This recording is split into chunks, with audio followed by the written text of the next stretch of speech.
नमस्कार दोस्तों, आपका एक बार फिर से central employ news YouTube channel के नए और प्रेस वीडियो में आप सभी का हार्दिक स्वागत है। दोस्तों, इस वक्त की सबसे बड़ी खबर है। दोस्तों, ये खबर आपके महंगाई भत्ते और सैलरी को लेकर है। ये अपडेट केंद्र सरकार के कर्मचारियों, राज्य सरकार के कर्मचारियों व पेंशनर्स के पेंशन को लेकर हैं। इसी के साथ और भी महत्वपूर्ण खबरें हैं जो हर एक देशवासी को जानना जरूरी है। दोस्तों, इसी न्यूज़ की ओर आगे बढ़ते इससे पहले अगर आपने अभी तक भी इस वीडियो पर एक लाइक नहीं किया हो तो एक लाइक कर दीजिए और चैनल को फ्री में सब्सक्राइब नहीं किया हो सब्सक्राइब कर लीजिए, ताकि आगे भी आपको कर्मचारियों व पेंशनर से संबंधित लेटेस्ट से लेटेस्ट न्यूज़ मिलती रहे। आज रात 8 बजे फिर देशवासियों को संबोधित करेंगे प्रधानमंत्री नरेंद्र मोदी। जी हां, प्रधानमंत्री नरेंद्र मोदी आज शाम 8 बजे देश को संबोधित करेंगे। कोरोना महामारी के बीच पीएम मोदी इससे पहले कई बार देश को संबोधित कर चुके हैं। सोमवार को भी कोरोना वायरस के कारण देश भर में लगे लॉकडाउन पर पीएम मोदी ने कई राज्यों के मुख्यमंत्रियों से बातचीत की। उन्होंने सभी राज्यों से सुझावों को सुना, जिनमें कई मुख्यमंत्रियों ने लॉकडाउन को बढ़ाने का आग्रह भी किया है। ऐसे में माना जा रहा है कि लॉकडाउन की अवधि और बढ़ सकती है। स्वास्थ्य मंत्रालय के मुताबिक देश भर में पिछले 24 घंटों के दौरान 3,504 नए केस सामने आए हैं। इसके बाद संक्रमितों का आंकड़ा 70,756 पहुँच गया है। वहीं 2,293 मरीजों की मौत हुई है, जबकि 22,454 मरीज ठीक भी हुए हैं। मध्य प्रदेश में मंगलवार को 192 नए मरीज मिलने के बाद मरीजों की संख्या 4,026 हो गई हैं, जबकि 1,924 मरीज ठीक हो चुके हैं। 224 मौतें भी हुई हैं। इंदौर में सबसे ज़्यादा 2,016 संक्रमित पाए गए हैं। भोपाल का आंकड़ा 800 के पार पहुंच गया है। इसके अलावा उज्जैन में 237, जबलपुर में 133, खरगोन में 89, धार में 79, रायसेन में 64, खंडवा में 89, बुरहानपुर में 60 से अधिक मरीज हैं। मध्य प्रदेश सरकार ने पढ़ाई करने आए 54 छात्रों को लद्दाख के लिए रवाना कर दिया है। वे लॉकडाउन के कारण यहां फंसे हुए थे। इससे पहले सरकार ने जम्मू कश्मीर के छात्रों को विशेष बस से भेजा गया था। हमारी ओर से अपील है कि आप भी अपने घरों में रहे और स्वस्थ रहे। खबर कर्मचारियों के लिए अलर्ट, ऑफिशियल ईमेल से भी खाली हो सकता है आपका बैंक खाता।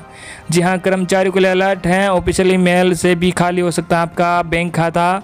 कोरोना वायरस के चलते हुए लॉकडाउन की वजह से अब ज़्यादातर लोग घरों से काम कर रहे हैं। ऐसे में कंपनियों की तरफ से मिलने वाले ईमेल की संख्या में भी बढ़ोतरी हुई है। कोरोना वायरस के चलते हुए लॉकडाउन की वजह से अब ज़्यादातर लोग घरों से काम करें। ऐसे में कंपनियों की तरफ से मिलने वाले ईमेल की संख्या में बढ़ोतरी हुई है। कंपनियां भी अपने कर्मचारियों को कई सारी पॉलिसी और बदलाव की जानकारी ईमेल के जरिए दे रही हैं। ऐसे में अब हैकर्स का ध्यान कर्मचारियों के ऑफिशियल मेल आईडी पर भी पड़ गया है। ऐसे में वो खुद को ही कंपनी के मेल अकाउंट को हैक करके कर्मचारियों को मेल भेज रहे हैं। इस कंपनी ने क्या आग्रह? एक ब्लॉग में नॉर्टन लाइफ लॉक ने इस बात का खुलासा करते हुए कहा कि साइबर अपराधी फिलहाल कोरोना वायरस के चलते कर्मचारियों को फर्जी ईमेल भेजकर उनका शोषण कर रहे हैं। इन ईमेल को देखकर ऐसा लगता है कि यह कंपनी के वरिष्ठ अधिकारी ने भेजा है, लेकिन ऐसा नहीं है। ईमेल में एक लिंक दिया जाता है जिसमें बोला जाता है कि यह नई पॉलिसी का लिंक है, लेकिन अगर आपने लिंक को क्लिक किया तो इससे लैपटॉप पर एक मॉलवेयर डाउनलोड हो जाएगा। इसलिए ऐसे किसी भी लिंक को क्लिक करने से पहले अपने मैनेजर या फिर एचआर को रिपोर्ट जरूर करें। क्लिक करने से ये होगा नुकसान। जी हाँ, अगर कर्मचारी ने धोखे से ऐसे लिंक को क्लिक किया तो फिर साइबर अपराधियों के पास आपके लैपटॉप का सारा कंट्रोल चला जाएगा। वो आपके कंप्यूटर पर मौजूद सभी संवेदनशील बिजनेस जानकारी और वित्तीय डाटा को निकाल सकते हैं। गूगल ने भी किया था आग्रह। जी हाँ, गूगल ने पिछले महीने इस तरह के खतरे को लेकर आग्रह किया था। गूगल ने कहा था कि ऐसे फर्जीवाड़े मेल के जरिए आते हैं। ऐसे में यूजर्स को चाहिए कि वो अपने घर का पता या फिर बैंक डिटेल किसी के साथ शेयर नहीं करे। ईमेल भेजने वाली वेबसाइट के यूआरएल को चेक करें ताकि किसी तरह का संदेह होने पर उसके खिलाफ थाने में शिकायत दर्ज कराई जा सके। अगली बड़ी खबर, स्पेशल ट्रेन चलने के साथ ही शुरू हुआ रेलवे की यह सर्विस। जी हाँ, देखिए ट्रेनों का लाइव स्टेटस। भारतीय रेलवे मंगलवार 12 मई से स्पेशल ट्रेनें चलाना शुरू कर चुका है। नई दिल्ली रेलवे स्टेशन से शाम 4 बजे बिलासपुर के लिए राजधानी स्पेशल ट्रेन रवाना हुई। नई दिल्ली रेलवे स्टेशन से 15 रूटों पर चलाई जा रही इन स्पेशल ट्रेनों की हर पल की गतिविधि को आप लाइव देख सकते हैं। दरअसल रेलवे की ओर से इन स्पेशल ट्रेनों को चलाए जाने के साथ ही रेलवे के नेशनल ट्रेन इंक्वायरी सिस्टम ने भी काम करना शुरू कर दिया है। इस ऐप के जरिए आप अपनी ट्रेन की लाइव स्थिति देखने के साथ ही आने वाले स्टेशन, ट्रेन का शेड्यूल और आपकी ट्रेन किन स्टेशनों के बीच में है देख सकते हैं। NTES की सुविधा के लिए आप या तो गूगल प्ले स्टोर से ऐप डाउनलोड कर सकते हैं या फिर NTES की वेबसाइट inquiry.indiarail.gov.in पर जाकर ट्रेनों की जानकारी ले सकते हो। NTES ऐप में मिलती हैं सुविधाएं। जी हाँ, रेलवे के NTES ऐप में आप ट्रेन की स्थिति मैप पर लाइव देख सकते हैं। आप आपकी ट्रेन का लाइव स्टेशन देख सकते हैं। ट्रेन का शेड्यूल इस ऐप के जरिए चेक किया जा सकता है। आप जिन स्टेशनों के बीच यात्रा करना चाहते हैं उनके बीच कौन कौन सी ट्रेनें चलाई जा रही हैं ये भी देख सकते हो। कैंसिल की गई ट्रेनों की जानकारी भी यहाँ से मिलेगी। अगर आपकी ट्रेन के समय में कोई बदलाव होगा तो उसकी जानकारी भी यहीं मिलेगी। ट्रेन के रूट में बदलाव करने पर भी उसकी लाइव जानकारी यहाँ मिलेगी।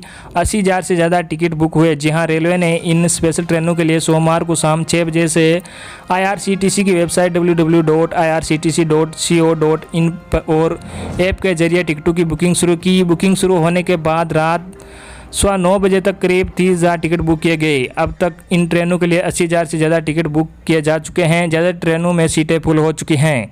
रेलवे पहले दिन 8 ट्रेनें चला रहे हैं। रेलवे ट्रेन सेवा शुरू किए जाने के पहले दिन देश के अलग अलग हिस्सों में 8 ट्रेनों की सेवा शुरू कर रहा है। अगली बड़ी खबर, नौकरी छूट जाने पर भी 2 साल तक सरकार देती रहेगी पैसे, सीधे बैंक खाते में पूछेगी रकम। जी जानिए कैसे। अगर आप भी प्राइवेट नौकरी करते हैं और कोरोना वायरस के कहर के कारण आपकी जॉब छूट गई है तो बिल्कुल भी परेशान न हो। अब से नौकरी छूट जाने पर केंद्र सरकार आपको 2 साल यानी 24 महीनों तक पैसे देगी। बता देगी कर्मचारी राज्य बीमा निगम अटल बीमित व्यक्ति कल्याण योजना के तहत नौकरी जाने पर फाइनेंशियल मदद देती है। ESCIC ने ट्वीट कर दी जानकारी। जी हाँ, ESCIC ने इस बारे में एक ट्वीट किया। ट्वीट में कहा गया, अटल बीमित व्यक्ति कल्याण योजना के तहत आपकी नौकरी जाने पर सरकार आपको आर्थिक मदद देती है। किसकी वजह से आपका रोजगार छूट जाने का मतलब आपकी आमदनी का नुकसान होना नहीं है, सरकार देती है मदद। जी हाँ, ESIC की ओर से नौकरी पेशा लोगों को अगर नौकरी चली जाती है या किसी कारण से उनको कंपनी से निकाल दिया जाता है तो सरकार की तरफ से आपको सहायता दी जाती है।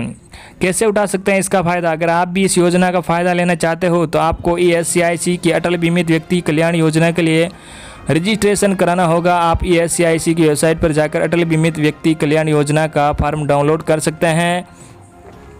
इस फॉर्म को भरकर आपको ESIC की किसी नज़दीकी ब्रांच में जमा करवाना होगा। फॉर्म के साथ 20 रुपये का नॉन डिजिटल स्टाम्प पेपर पर नोटरी से एफिडेविट भी देना है। इसमें AB1 से लेकर AB4 फॉर्म जमा करवाया जाएगा। अटल बीमित व्यक्ति कल्याण योजना में आवेदन करने के लिए मोदी सरकार जल्द ही ऑनलाइन सुविधा भी शुरू करने वाली है। ज़्यादा जानकारी के लिए आप ESCIC की आधिकारिक वेबसाइट www.escic.nic.in पर विजिट कर सकते हैं। आपको बता दें कि योजना का फ़ायदा आप सिर्फ एक ही बार उठा सकते हैं। किन लोगों को नहीं मिलेगा इसका फ़ायदा? जी हाँ, अगर किसी भी व्यक्ति को गलत आचरण की वजह से बाहर निकाला जाता है तो उसको फ़ायदा नहीं मिलेगा। अगर किसी व्यक्ति पर आपराधिक मुकदमा दर्ज होता है, अगर आप स्वेच्छा से रिटायरमेंट लेते हैं तो आपको इस योजना का लाभ नहीं मिलेगा। अगली बड़ी खबर, कर्मचारियों को महंगाई भत्ते रोके जाने का मामला पहुंचा हाईकोर्ट। जी हाँ, केंद्रीय कर्मचारियों दिल्ली सरकार के कर्मचारियों और पेंशन धारकों का महंगाई भत्ता रोके जाने के खिलाफ दिल्ली हाईकोर्ट में एक याचिका दायर की गई है। याचिकाकर्ता के वकील हर्ष ने कहा कि केंद्र सरकार ने 23 अप्रैल को एक नोटिफिकेशन के जरिए कोरोना वायरस के संकट की वजह से केंद्रीय कर्मचारी और पेंशन धारकों के महंगाई भत्ते पर जुलाई 2021 तक रोक लगा दी है। याचिका में कहा गया है कि केंद्र सरकार के आदेश के बाद दिल्ली सरकार ने भी ऐसा ही नोटिफिकेशन जारी किया। याचिका में कहा गया है कि केंद्र सरकार के इस आदेश से केंद्र सरकार के 50 लाख कर्मचारियों और 61 लाख पेंशन धारकों पर असर पड़ा है। जरूरी चीज़ें जैसे पेट्रोल, डीजल और दूसरी चीज़ों की कीमतें बढ़ गई हैं। याचिका में कहा गया कि बिना किसी वित्तीय आपातकाल के कर्मचारियों और पेंशन धारकों को बढ़ते मुद्रास्फीति से निपटने के लिए महंगाई भत्ते के लाभ से वंचित नहीं किया जा सकता। याचिका में कहा गया है कि पेंशन दान नहीं है बल्कि एक अधिकार है। यह संविधान की धारा 360 के तहत सेवा शर्तों का एक हिस्सा है जिसमें खत्म नहीं किया जा सकता। याचिकाकर्ता ने कहा कि किसी भी स्तर के कर्मचारी का महंगाई भत्ता का रोकना जाना याचिकाकर्ता ने कहा कि किसी भी स्तर के कर्मचारी का महंगाई भत्ता का रोका जाना संविधान की धारा 21 का उल्लंघन है। याचिका में कहा गया है कि संविधान की धारा 301 के तहत सैलरी पाना अधिकार है। ये एक स्थापित कानून है। सैलरी मिलने में एक दिन की देरी सैलरी नहीं मिलने के बराबर है। इससे सरकार की मर्जी पर नहीं छोड़ा जा सकता। साथ ही सैलरी पाने से रोकना कानून की मर्जी से ही संभव है, लेकिन आपदा प्रबंधन अधिनियम के तहत ऐसा कोई कानूनी प्रावधान नहीं है। याचिका में केंद्र सरकार और दिल्ली सरकार को निर्देश देने की मांग की गई है और वे कर्मचारी और पेंशन धारकों को महंगाई भत्ता रिलीज करे। तो ये थी आपके लिए बिग अपडेट। आई होप कि आपको आज की हमारी जानकारी पसंद आई होगी। वीडियो पर एक लाइक और ज़्यादा अपने मित्रों तक शेयर करना। धन्यवाद।